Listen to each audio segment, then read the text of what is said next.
আপনারা জানেন 5ই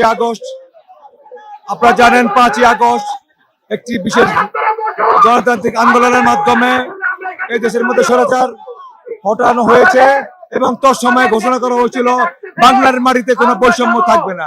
আমরা দেখেছি বিগত এই সময়গুলোর মধ্যে বর্তমান সরকার অনেকগুলো বৈষম্য মোটামুটি দূর করতে পেরেছে, কিন্তু দুঃখ এবং কষ্টের সঙ্গে বলতে হচ্ছে বর্তমান সরকার, আমরা যখন পে কমিশন দাবি আদায় করার জন্য রাজপথে আন্দোলন করেছি, বর্তমান সরকার আমাদেরকে বারবার বলেছে আপনাদের রাজপথে আন্দোলন করার কোনো দরকার নেই, আপনারা রাজপথে কোনো আন্দোলন করবেন না, আপনারা লিখিত দেন, আমরা আপনাদের দাবি পূরণ করব।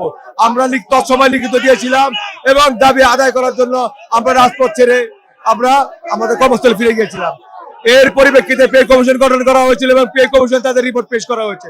বর্তমান সরকার ইতিপূর্বে ঘোষণা করেছিলেন যে বর্তমান সরকারের ঘোষণা অনুযায়ী একটি বিষয় পরিষ্কার ছিল যে ওনাদের শেষ ক্ষমতা এবং ক্ষমতা থাকাকালীন অবস্থায় নির্বাচনের পূর্বে পে কমিশন দিয়ে যাবেন। আমরা দেখতে পাচ্ছি সপ্তাহখানিক ধরে পে কমিশন রিপোর্ট জমা হওয়ার পরে বর্তমানে সরকারের সুরটা হচ্ছে একটু আলাদা।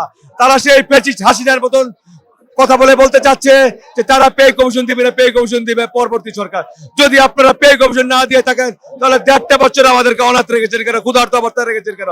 আমাদের কেন রাজপথ থেকে আশা দিয়ে আপনারা এর কর্মস্থলে ফিরিয়ে নিয়েছিলেন? এই পে স্কেলের গেজেট বাস্তবায়ন করার জন্য আমরা সবাই জমায়েত হয়েছি। আর আজকে যে সাদা কাপড় প্রকৃত যে প্রতীকী কাফন পরা হয়েছে, এটার অর্থটা হচ্ছে এটাই যে আমরা অলরেডি আমাদের আর্থসামাজিক জীবনের মৃত্যুর সঙ্গে পাঞ্জা লড়ছি, অর্থনৈতিকভাবে আমরা বিধ্বস্ত হয়ে গেছি, আমাদের সংসার নিয়ে আমরা বিধ্বস্ত হয়ে গেছি। অতএব আমরা আজকে হয় পে স্কেলের গেজেট নিয়ে যাব অথবা আমাদের লাশ নিয়ে যাবে। ধন্যবাদ।